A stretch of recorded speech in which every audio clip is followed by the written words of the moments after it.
barangay kapitan patay sa pamamaril sa bayan ng Raja Buwayan, Maguindanao del Sur. Narito ang balita ni Jomar Abdul.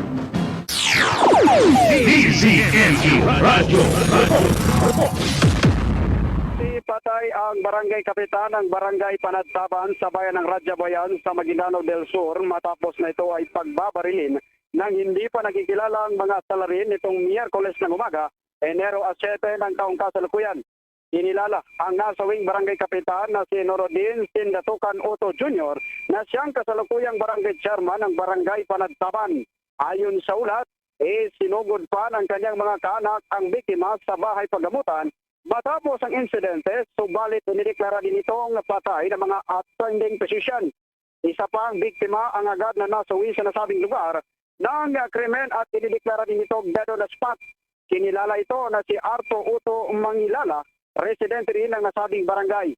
Patay sa impormasyon mula sa Raja Buwayan Municipal Police Station, nakatanggap ng tawag ang kanilang Tactical Operation Centers bandang alas 9:50 ng umaga mula sa isang concerned citizen hinggil sa naganap na pamamaril sa loob ng barangay Panagtaban. Agad na rumisponde ang mga pulis at isinailalim sa crime scene processing ang nasabing lugar. Na-recover ng mga otoridad ang 3 basyo ng bala ng hinihinalang mula sa 5.56 mm na posibleng ginamit ng mga salarin sa nasabing karumal-dumal na krimen. Inatasan din ang mga kalapit na himpilan ng pulisya kasama ang 33rd Infantry Battalion ng Philippine Army na magsagawa ng dragnet at pursuit operations para sa posibleng pag-aresto sa mga suspect na mabilis na tumakas matapos ang pamamaril. Sa kasalukuyan, patuloy pa rin ang malalimang investigasyon ng mga otoridad upang matukoy ang pagkakakilala ng mga salarin at ang motibo sa likod ng krimen. Nananawagan din ang pulisya sa sinumang may impormasyon hinggil sa nasabing insidente na makipag-ugnayan lamang sa pinakamalapit na himpilan ng pulisya upang makatulong sa mabilis na paglutas ng nasabing kaso.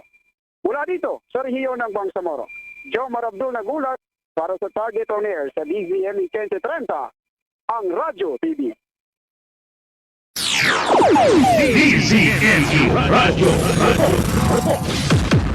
Maraming salamat kay Jomar Abdul. Grabe, malapit talaga eleksyon ng barangay, di ba? Napapansin nyo kapag malapit ang eleksyon sa Pilipinas, ang daming ina-ambush. Ang daming pinapatay, di ba? Ang layunin po ng mga tumatakbo ay maglingkod po sa bayan, di ba? Ba't kailangan magpatayan?